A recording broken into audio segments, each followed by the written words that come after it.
गोड्डा सांसद और देवघर डीसी के बीच एफआईआर वॉर। देवघर एयरपोर्ट पर हुए हंगामे का मामला। दोनों ने एक दूसरे के खिलाफ दर्ज कराई प्राथमिकी। नमस्कार, आजाद सिपाही में आपका स्वागत है। मैं हूं राहुल सिंह। गोड्डा के सांसद निशिकांत दुबे ने दिल्ली के नॉर्थ एवेन्यू थाने में देवघर डीसी मंजूनाथ भजंत्री के खिलाफ प्राथमिकी दर्ज कराई है। उधर देवघर डीसी ने सांसद और देवघर एयरपोर्ट के निदेशक समेत 9 लोगों के खिलाफ कुंडा थाने में प्राथमिकी दर्ज कराई है। मामला 31 अगस्त को देवघर एयरपोर्ट पर हुए हंगामे से संबंधित है। निशिकांत दुबे ने देवघर डीसी के खिलाफ भादवी की धारा 124 बी, 353, 120 बी, 441, 448, 201, 506 और ऑफिशियल सीक्रेट एक्ट की धारा 2/2 के तहत प्राथमिकी दर्ज कराई है। इससे पूर्व सांसद ने देवघर डीसी के खिलाफ एफआईआर के लिए देवघर एसपी को भी मेल कर आवेदन दिया था, जिसमें डीसी पर कार्य में बाधा पहुंचाने, बिना इजाजत के प्रतिबंधित क्षेत्र में जाने, एयरपोर्ट डायरेक्टर को धौंस दिखाने और जान से मारने के लिए पुलिस को उकसाने सहित कई गंभीर आरोप लगाए गए हैं। देवघर में प्राथमिकी दर्ज नहीं होने पर उन्होंने दिल्ली के नॉर्थ एवेन्यू थाने में प्राथमिकी दर्ज कराई है। कुंडा थाना में सांसद सहित 9 पर दर्ज है मामला। उधर 31 अगस्त को गोड्डा सांसद निशिकांत दुबे, उनके बेटे कनिष्क कांत दुबे, महिकांत दुबे, सांसद मनोज तिवारी, मुकेश पाठक, देवता पांडे, पिंटू तिवारी और अन्य के खिलाफ देवघर एयरपोर्ट के एटीसी में जबरन प्रवेश करने और अपने प्रभाव का इस्तेमाल कर जबरन एटीसी क्लियरेंस लेने के आरोप में डीएसपी सुमन आनंद की शिकायत पर कुंडा थाने में भादवी की धारा 336, 447 एवं 10(2), 11(a) सहित कई अन्य में प्राथमिकी दर्ज की गई है।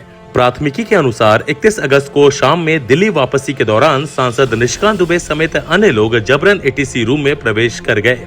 इसके बाद क्लियरेंस लेकर चार्टर्ड प्लेन से वापस चले गए, जबकि देवघर एयरपोर्ट पर सूर्यास्त के बाद लैंडिंग या टेक ऑफ की अनुमति नहीं है। आधी रात तक ट्विटर पर भिड़े रहे सांसद और देवघर डीसी। इधर शुक्रवार की देर रात इसी मामले में ट्विटर पर सांसद और डीसी भिड़े रहे। रात करीब 11:30 बजे सांसद ने देवघर डीसी पर निशाना साधते हुए एक ट्वीट किया, जिसमें उन्होंने लिखा कि यह एक अपराधी का अंदाज है जो जबरदस्ती बिना अनुमति के सुरक्षा घेरा तोड़कर घूमता है। आप एयरपोर्ट के अंदर किस हैसियत से गए? आपको सीसीटीवी देखने की इजाजत किसने दी? इसके जवाब में उपायुक्त ने सांसद को सीधे संबोधित करते हुए लिखा कि वह एयरपोर्ट के टर्मिनल में एंट्री पास लेकर गए थे।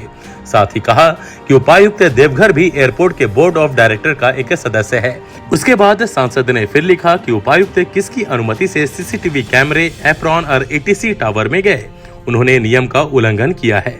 इसका जवाब देते हुए उपायुक्त ने लिखा कि वह एप्रॉन और एटीसी में नहीं घुसे थे। उनका कहना था कि इस मामले की जांच संबंधित अधिकारियों के जिम्मे छोड़ दिया जाना चाहिए। इसके बाद रात करीब 12 बजे सांसद ने फिर ट्वीट किया और लिखा कि सीआईएसएफ या राज्य पुलिस सिर्फ सुरक्षा देने के लिए एयरपोर्ट पर होती है, न कि सीसीटीवी फुटेज की जानकारी देने के लिए। इस पर उपायुक्त ने सांसद के समक्ष कुछ सवाल रखे। उन्होंने पूछा कि किसकी अनुमति से सांसद एटीसी कमरे में गए? किसकी अनुमति से उनके 2 बच्चे एटीसी कमरे में गए? किसकी अनुमति से उनके समर्थक वहां गए? इसका जवाब देते हुए सांसद ने लिखा कि उन्होंने एयरपोर्ट के अधिकारियों से इन बारे में आवश्यक अनुमति ली थी। साथ ही वह एयरपोर्ट सलाहकार समिति के सदस्य हैं और इस नाते वहां जाकर जांच कर सकते हैं। वह हाईकोर्ट में रात्रि उड़ान में हो रही देरी को लेकर केस भी लड़ रहे हैं। उन्होंने उपायुक्त पर न्यायालय की अवमानना करने का आरोप लगाया। इधर उपायुक्त भी रुकने के मूड में नहीं थे।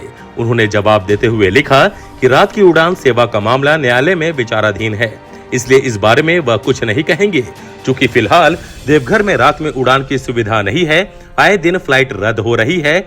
ऐसे में सांसद कैसे चार्टर प्लेन को शाम के 6:17 पर उड़ा ले गए, जबकि सूर्य शाम के 6:03 पर ही अस्त हो चुका था। इसके बाद रात के करीब 12:29 पर सांसद ने एक ट्वीट करते हुए उपायुक्त को उड्डयन विभाग के नियमों को पढ़ने की सलाह दी थी। उन्होंने कहा कि एक आईएएस अधिकारी से बेहतर कार्य करने की अपेक्षा है। अब यह मामला हर स्तर पर जांच का विषय है। ऐसे में उपायुक्त कृपया करके कुछ भी कमेंट करने से पहले नियम के बारे में पढ़ लें। उन्होंने अंत में चुटकी लेते हुए लिखा कि सावधानी हटी, दुर्घटना घटी। इस ट्वीट के जवाब में डीसी ने लिखा कि वह जरूर इस सलाह पर अमल करेंगे, लेकिन पहले सांसद इन सुरक्षा नियमों की जानकारी ले लें। सुबह हुई तो सांसद फिर एक्टिव हो गए। रात में इतनी बहस करने के बाद सांसद और डीसी दोनों सो गए। सुबह हुई तो सांसद फिर एक्टिव हो गए। सुबह 11:47 पर उन्होंने ट्वीट कर कहा कि मेरे ऊपर 8 झूठे केस करने वाले डीसी को हटाने का आदेश चुनाव आयोग ने 5 दिन पहले ही चीफ सेक्रेटरी को भेजा है और उल्टे ये केस कर रहे हैं। दोपहर 1:32 पर उन्होंने फिर लिखा कि जो एयरपोर्ट का संचालन कर रही है देवघर एयरपोर्ट संदीप धिंगरा के ऊपर केस है। मैंने तो सीसीटीवी फुटेज मांगा जिसमें डीसी धिंगरा को धमका रहा है। क्या केंद्र सरकार के प्रतिष्ठान को मारपीट गाली गलौज करने का ठेका राज्य सरकार ने देवघर डीसी को दिया है? इसके बाद भी कुछ और ट्वीट इसी मुद्दे पर सांसद की ओर से किए गए हैं।